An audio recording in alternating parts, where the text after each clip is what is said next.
Hi, folks. Happy Wednesday. On today's episode, we're fortunate to speak with Adam Grogan, Chief Operating Officer at Greenleaf Foods. Greenleaf Foods is a wholly owned, independent subsidiary of Maple Leaf Foods, headquartered in Chicago, Illinois. Greenleaf is committed to shaping the future of plant-based foods with its two signature brands, Lightlife and Field Roast. Two of the biggest names in the plant-based protein space with multiple burger, sausage, cheese, and tempeh options available. Adam is a seasoned CPG executive, an expert brand marketer, and innovative leader in the plant-based space. He is refreshingly honest, ambitious yet humble, and dedicated to creating the cleanest label, sustainably produced products you'll find in your local grocery store. Adam, welcome to the show. Where does Food for Thought find you today? Well, I just got back from 2 months of spending it at the cottage in quarantine with my family, and now in Toronto. In my basement. I think everybody has kind of got their unique places to work. I'm certainly not. I'm not without my own stories. So I will tell you, it's been a big adjustment. I usually spend 4 days a week, generally in Chicago. So I live in Toronto, and I have an office in Chicago and a condo in Chicago, and I'm used to going back and forth every week. It's the same crew I seem to find on the airplanes on the way down and the way back, and it's been a real interruption to that, and I'm getting to know my family more than ever.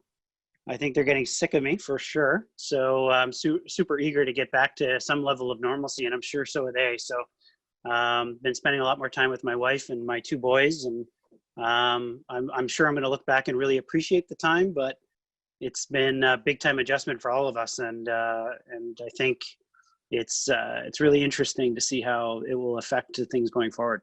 Definitely. So let's start with the spin out of Greenleaf from Maple Leaf, which is, for the viewers, a special purpose corporation. So how and when did this exactly happen?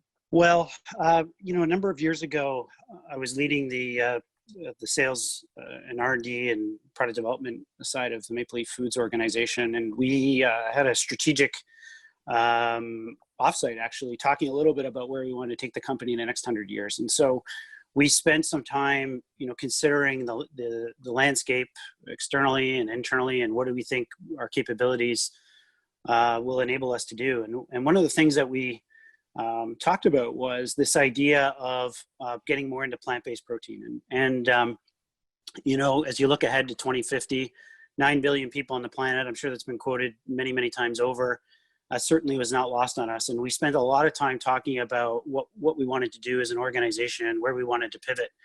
And we had this view that we wanted to be the most sustainable protein company on earth. And I know there's a lot of meat companies out there throwing the protein word out, I think, conveniently these days, but this was something that was really deeply meaningful to us. We're already the leader in North America in raised without antibiotics. In the pork side of the business, we're the leader in Canada in poultry. And we felt the next reasonable place for us to go into was in plant protein, as the world considers it another viable option. And as part of that, we made a couple of transactions in the US, which I'm sure we'll get into. And we felt it really important to have a wholly owned subsidiary located in the United States. That is, wholly owned by Maple Leaf, but independently run. We're our own business unit now. We disclose that financially. We have our own financials and our own leadership team there. And part of that was as actually a social purpose corporation. We've registered in the state of Washington, and it's sort of similar to B Corp. What it does for us is it really we feel it's deeply important for local suppliers, and obviously how we treat our people, and this notion of shared value. And for us, it was a big part of our incorporation at the time after we bought a company called Field Roast. So, it's the way to think about Greenleaf, I think, for those who may know Maple Leaf and maybe not, is that, this is sort of the plant-based protein arm of Maple Leaf Foods, and we're independently run. And we are the home of both the Lightlife and the Field Roast brands. Yeah, that's really interesting insight. So you've been with Maple Leaf for a long time, I think over 20 years now. So at that strategic offsite, and maybe it was over a series of them, but I'm sure there were some folks in there that were saying, that Maple Leaf's traditional business has been processing animal proteins, but then there was, those possibly like yourself that were looking to the future into the plant-based side.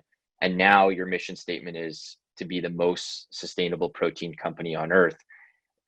I'm sure that was probably a longer timeline than one day where you said, because Maple Leaf is such a big business. Can you kind of walk us through how that came to, and then those subsequent transactions in the US? Yeah, you're absolutely right. I mean, I certainly wouldn't suggest it happened on a one particular offsite. It was a series of effort and work that we did, kind of analyzing our business and just reflecting on where we wanted to go as an organization and where we thought what the world needed, actually. And so I think what's important is we declared that we wanted to be the most sustainable protein company on earth prior to the acquisition that we made in the plant protein space. And it affected all of our operation. It was either in the animals that are under our care, our environmental stewardship, and it's been a series of things that have happened. So just in terms of background, in 2017, Maple Leaf acquired Lightlife Foods, which is one of the largest plant protein businesses in the United States.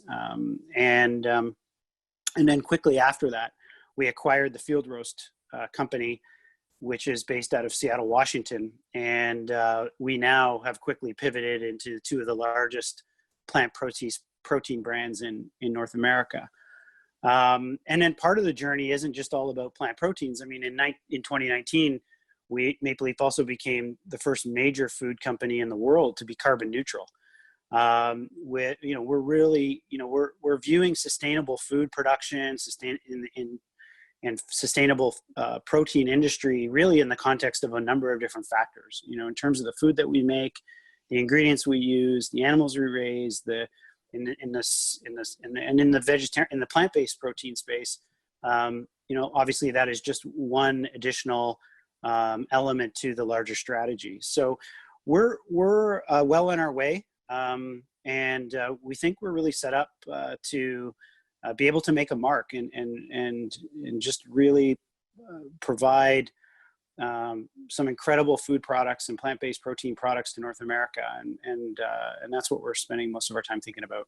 Yeah, that's fantastic. So let's talk about your recent revamp of Lightlife's plant-based protein line. If I understand correctly, your team conducted the most comprehensive research study in plant-based protein history. What were your conclusions, and how did these inform this new revamp of your product line? Yeah, so we undertook probably the most extensive and exhaustive piece of research in plant-based in the plant-based industry, at least as far as I can tell. And in talking with many of our customers, they're certainly eager for more and more information. We conducted interviews with 11,500 consumers, predominantly in the United States, but across North America. And what we heard from them is people are consuming plant-based proteins for a multitude of different reasons and different demand spaces and need states that they think about and throughout the course of their day or their week. And what we learned through that work is about a third of plant-based protein consumption is at a point in time when consumers are looking for better for you, nutritious, clean. And of those consumers, when they are entering that demand space, they are, about 98% of the time, they're disenfranchised with what they're seeing in store shelves today. They're looking for simple, recognizable ingredients. They want to really understand how the food is made. It's really interesting. There obviously there's a lot of interest in this space right now, but I think what consumers are telling us at least is that we're starting to really get informed about what plant-based burgers are all about and plant-based sausages are all about. And although we want them to taste amazing, and they have to taste amazing, we're also deeply concerned about what's inside. And so I think it's really important for us. That was our big takeaway through this work was, how can we make sure that we're delivering on those consumer needs? And that's where we're spent most of our time. We're just really delivering on those consumer, and what the feedback was from consumer around cleaner, recognizable ingredients. So one of the anchors of reinventing the Lightlife burger was simplifying the ingredient deck. And if I understand correctly, the burger was reformulated to remove modified cornstarch, yeast extract, and ascorbic acid, and now only includes ingredients that the average consumer would know, like pea protein, coconut oil, garlic powder, beet powder. That's not an easy process for anyone that knows what it's like to create commercial grade food products. So what was the most challenging parts of this R&D process? Well, I can tell you, we spent a great deal of time on this. I'm kind of smiling as you were asking the question because our R&D team has just done a remarkable work. I'm just super proud of the effort that's gone into that. We've really examined every ingredient. We questioned, why is that here? Why do we need that? What's the functional reason? What is the nutritional reason?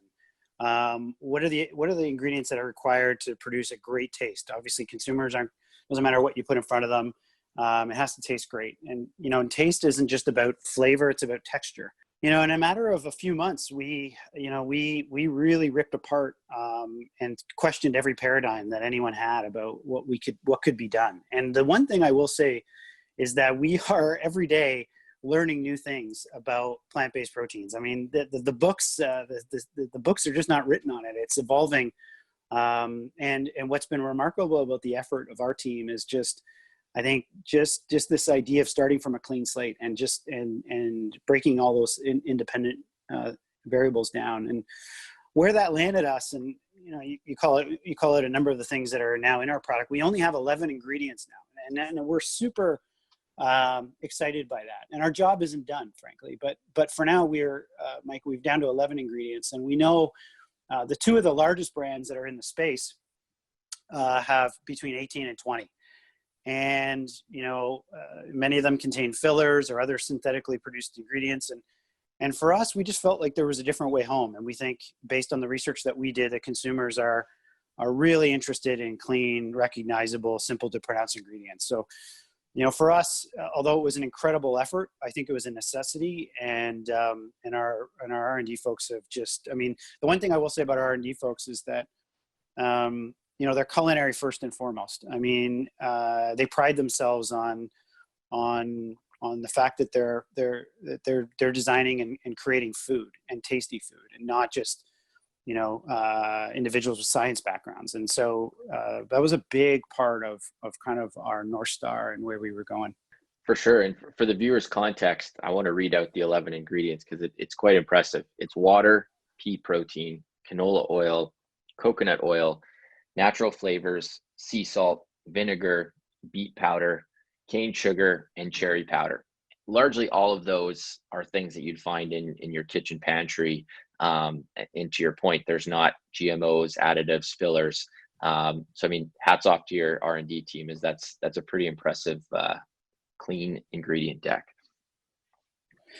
Yeah, thanks. I'll if some of our R&D leaders are here, Jatinder, who leads our R&D effort, he's an incredible leader, and we have another individual, Violet, who I definitely want to make sure I mention them here. They're fantastic R&D leadership. And I would say, Mike, I think the difference for us is, there's a lot of activity in this space right now, and there's lots of talk about the future of plant-based proteins, and our perspective on it is a little different than maybe some others, and it's just that we think the future is really much more about nutritionally superior food that tastes delicious.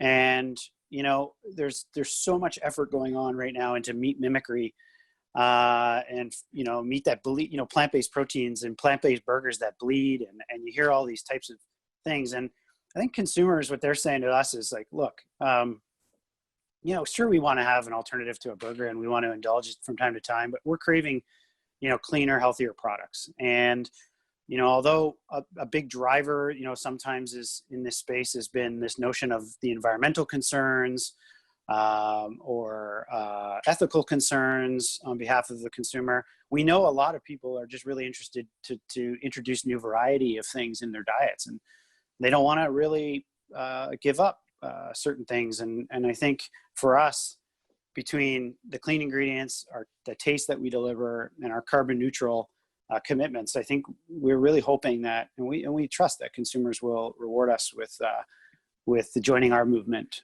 towards better and cleaner food.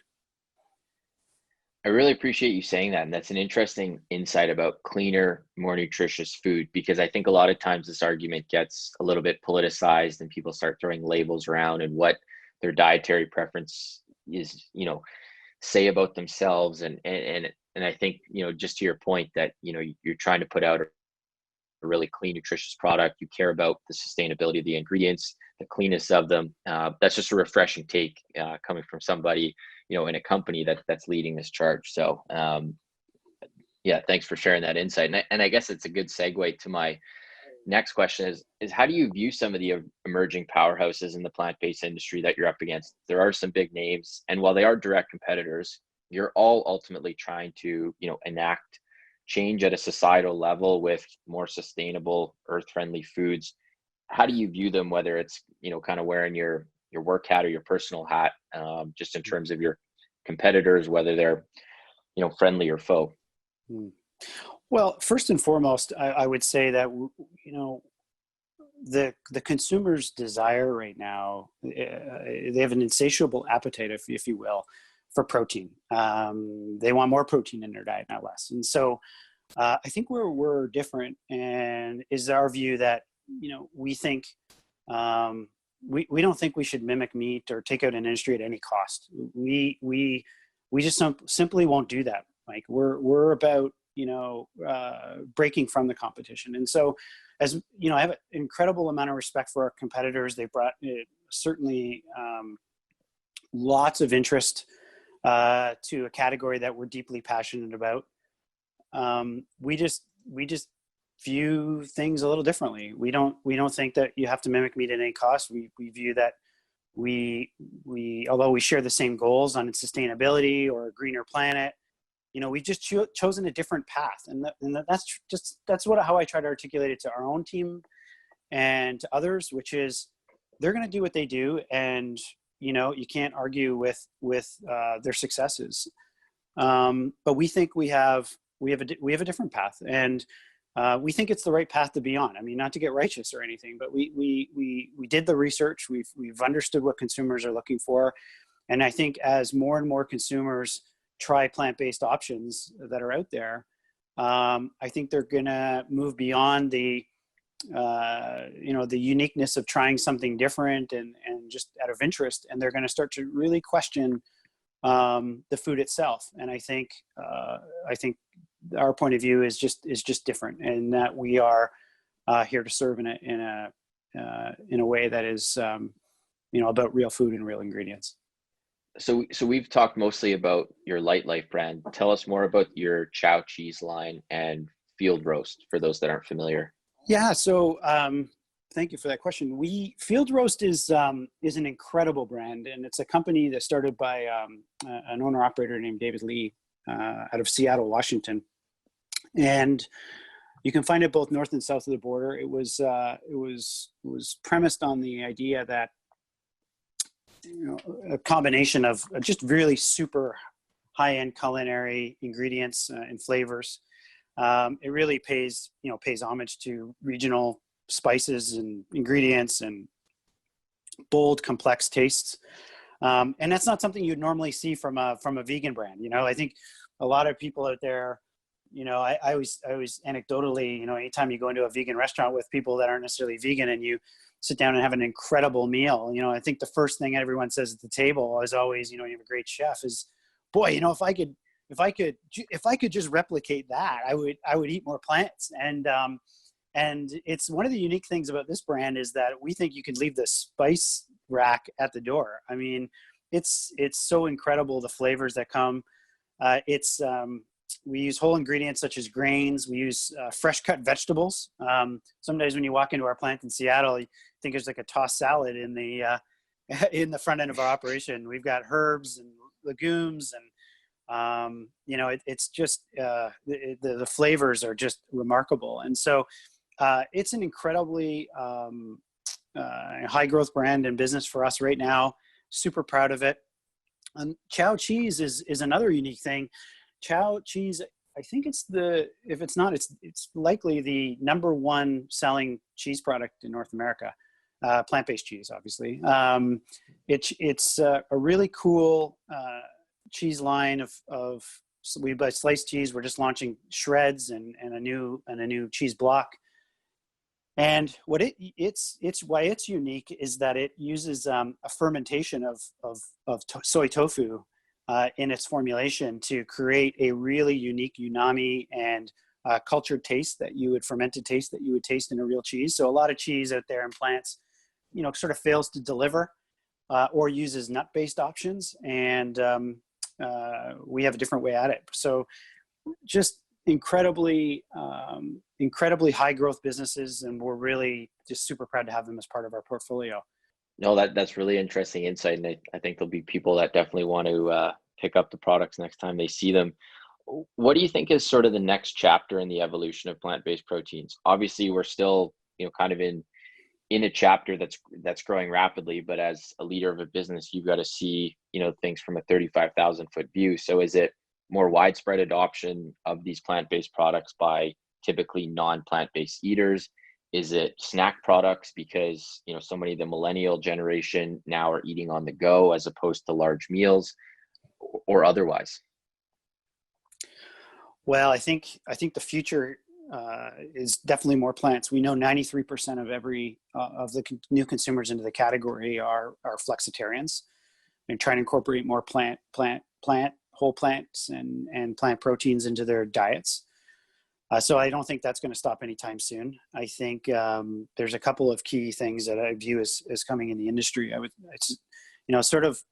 call it what's old is new again. Some of the fermentation technologies are really interesting because they allow certain flavors and also a reduction in sodium levels and certain things that can make some of these foods even healthier. We see huge opportunities to reduce the environmental footprint in terms of our focus right now is on electricity, natural gas, and water. The supply chains and plant-based proteins are still in the nascent phase. To extract protein from a pea, I think protein represents about 1% of a pea's makeup. It requires a lot of interventions, a lot of travel. And although it's certainly substantially improved relative to alternatives particularly in the animal protein space, I think there's certainly many ways to go to get costs in line as these things scale up. I think you touched on one I think is really important is snacking. More and more consumers, we learned through our research, are looking for alternatives, plant-based protein sources of alternatives. I mean, you can find it today in bars and soy nuts and tree nuts, and maybe some plant-based yogurts, but on the go snacks in plant-based proteins, I think, are really underserved. It provides a huge opportunity for us and for the rest of the industry. So I think there's lots of, the growth has been exponential. I got lots of questions about that around the sustainability of it in terms of the actual growth itself. And I think we're at a really, really early stage. I think there's lots of room to grow. I think, also the alternative protein space in general, you're seeing, we're using pea, we use soy in some of our products, we use wheat gluten. I think there's some other sources of protein it exists everywhere. And I think we're spending a lot of time trying to figure out, where we can take things from here. So lots of exciting opportunities, not only in terms of offsetting carbon footprint, but scaling the business and then also the food itself. I think it's a great time to be in this space, and we're super excited every day we walk in the office. When we can go to the office, we're super excited about what's possible. Exciting times indeed. So you mentioned that fact that Lightlife is the only carbon neutral plant-based producer. Sustainability is obviously a huge theme right now for food companies, especially in the protein space. What does it actually mean in terms of offsetting your carbon footprint? Is there sort of, a tangible answer that you can give to it just for consumers and viewers as to what that actually means in layman terms? Yeah. So well, first of all, I just wanted to make sure I share with your listeners that Greenleaf Foods, as in its entire entity, along with Maple Leaf Foods, is one of the first major food manufacturers in the world to be carbon neutral now. And what that means essentially is that not only have we made substantial reductions in our carbon footprint, we have very aggressive and transparent science-based targets. They're available in the public domain. We make sure that we share those annually. And that's something that's super important to us. But for what does that mean essentially is that there's three, sort of scopes to carbon footprint. And there's scope 1, scope 2, and scope 3. Scope 1 is direct, obviously company costs associated with producing products. Scope 2 is indirect, and that is for those that are supplying us with some of the energy requirements, a number of things that are more indirect. And then third is obviously, to put it into perspective, would be obviously consumers heating up the products and the carbon that they may emit through consumption. We are carbon neutral up on scope 1 and scope 2. So many companies will articulate that they may have a carbon neutral process, or that they have a brand that's carbon neutral, and the entirety of our company is carbon neutral. And where we haven't been able to offset it perfectly well, we have offset that with really high quality carbon offset programs, and we invest in programs both in Canada and the United States. Very interesting. Thanks for sharing that. That definitely helps paint a picture. I'm curious, when a family friend or a family member asks you for a starting point of how to go about making more educated food choices, how do you typically answer this question? As obviously, not everyone lives and breathes food like you or I, and they hear, all these different terminology of flexitarian, pescatarian, vegan. They don't necessarily know how to unjumble all of that. Where do you kind of recommend them as a good place to start? Well, I think, it's a really interesting question. I think it's never been a better time to be a consumer of anything than it is right now. I mean, the amount of information that's available, if we were together in person, I'd be holding up my smartphone. It's at our fingertips. But I also think, I would say, it's really important, as big companies and companies that are stewarding, what we view as really important brands. I think it's really incumbent upon us, the manufacturers and the brands, to ensure that we're transparent and we're communicating and educating our consumers in the most transparent way possible. And I think it's easy to point to other things. It's easy to point to governments. It's easy to point to certain websites. There's lots of information out there, as you suggest. But I think it starts with companies, and it starts with brands. And I think it's really important that for us that we do that, and we help support consumers in that way. And so for us, if you're looking at packaging that we're doing or putting out in our new Lightlife brand, and you turn it over, we've just simplified everything from how we talk about the ingredients that are in our burgers, or in the websites. I think it's really important for companies and brands to do that. And I would say that it's, we do get caught up in the vernacular, and but I'm a big fan of people just sort of educating themselves on choices and options, and just in feeding themselves in a really healthy way. So I don't think it's incumbent upon us to shout at consumers about what they should and shouldn't do. And I think some brands do that. And our view is a little bit more balanced and a little bit more welcoming, and meet consumers where they are, and just share what you know, and be as honest and forthright as you can be. Definitely. I had a question that I wanted to ask you about, where do you see space for entrepreneurs in the plant-based space to emerge, develop technologies, and start businesses that promote a more resilient food system? I think you already touched on it briefly, talking about fermentation technologies. Is that what you're kind of most interested in, or just see as kind of helping push this way forward? Or is there anything else, for the entrepreneurial folks tuning in? Yeah, I think there's definitely many different places where entrepreneurs can apply their efforts. and it's in every way. We just talked about food information. I mean, I think we get really focused up on products on store shelves, but delivering real-time information and transparency, traceability. There's certainly lots of interesting things going on: fermentation, in drying technologies, and in the sourcing of plant proteins and extracting protein from plants. There's certainly many opportunities there. There's a general interest that in order to feed this world, we're not going to be we can't rely just on single crops. I mean, we got to look at sustainable agriculture is another area that is deeply important to the human race.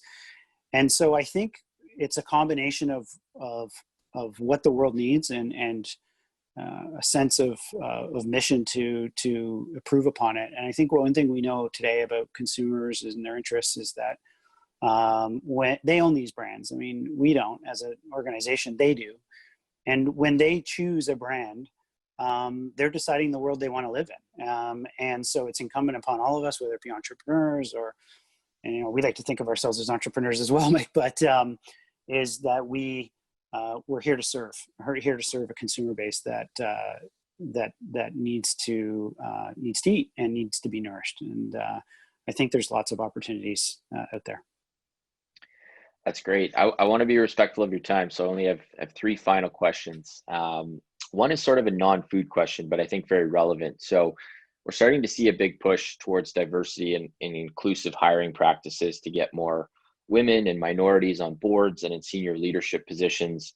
Being a senior leader in a large multinational corporation, and also with Greenleaf itself, how do you view this structural shift, and what role is Greenleaf and Maple Leaf taking in its evolution as a company in regards to this? Well, this is a really important question, and I'm glad you asked it. I think I don't mean to brag, but we're really proud of our track record here. I mean, we have a workforce that is more diverse than I think the current U.S. population. I mean, we believe in the diversity of thought and different backgrounds in education are super important. We know that more diverse workforces lead to better outcomes for companies. It's just a fact. There's many, many stats about that. So, for us as an organization, this is something that we're deeply committed to, whether that be through our D&I councils, through our employee resource groups. We're now just rolling out one in the area of mental health as well. I think that's another area that's really important.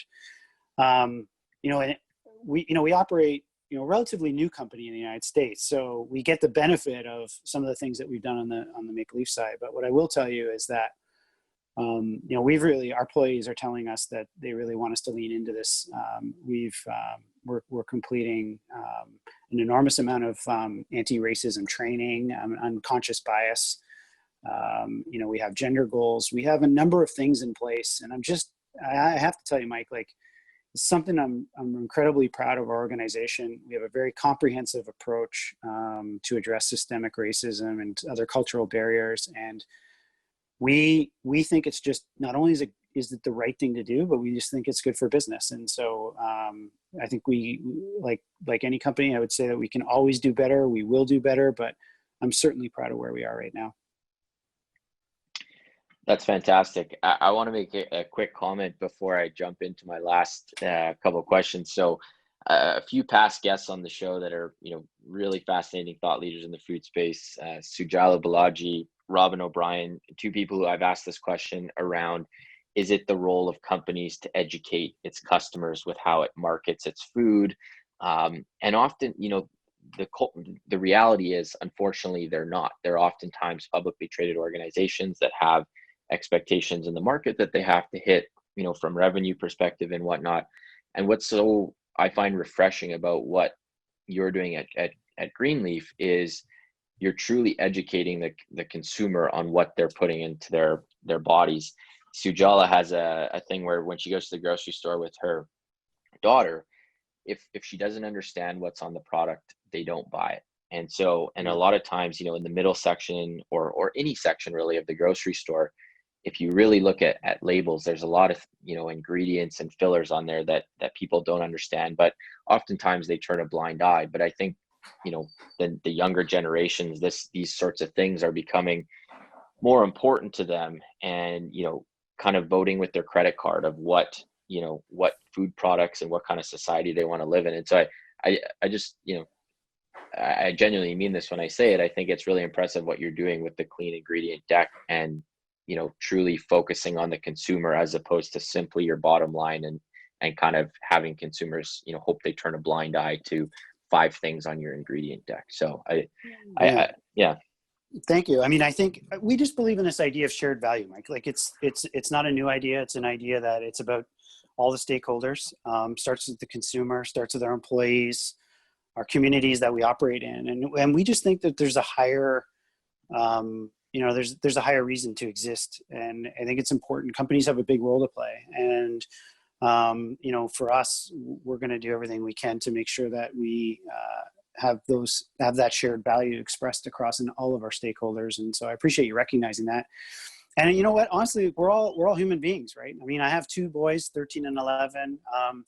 And it's really important to me that I'm proud of what I put on my table. And when I'm walking to grocery stores, which by the way, my wife won't even go to the grocery store with me these days, because I just spend so much time in there looking at different products. And I think brands that stand out and have chosen a different path and have tried to do better for the consumer and make a difference over the long term will get rewarded, and at the same time are doing right by their consumers in terms of looking after them like they're their own kids, and that's what we're intending to do.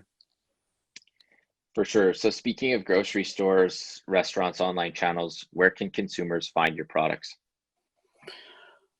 Well, I'd like to say everywhere. I think you're going to find both Lightlife and Field Roast brands all through the U.S. in Natural Channel, in all of the typical retailers throughout North America. We're in Canada. We're in all the major retailers, and in the Natural Channel as well.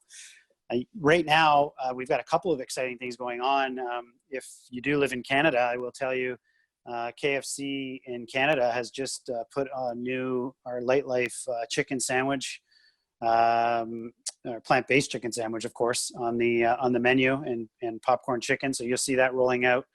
That's super excited about that. And Harvey's, which is a large burger chain in Canada, is actually currently just added our new Lightlife burger, which is a new version of our burger, which we have updated with the clean ingredient deck across all of their stores. So if you are in Canada, get a chance to try those. I would definitely do it. In the US, you'll be able to find us most anywhere in the grocery channel. Fantastic. So my last question, what is your favorite thing or way to reconnect with food? Well, I think food is one of these things, I think especially right now, I mean, my creative juices, I am the cook in our house. And I will tell you, I think the best way is with friends and family. There's 2 products that I absolutely adore. I would encourage people, if people don't know about it. First is Tempeh. If you have never tried this thing, it is the most amazing. It is like the superfood out there. It is fermented soy. It comes in a cake, sort of like tofu, but it's got texture, and you sort of stir fry it up in your pan with a little onion, garlic, and olive oil, and you put it on a salad and it's a whole source protein. It's amazing.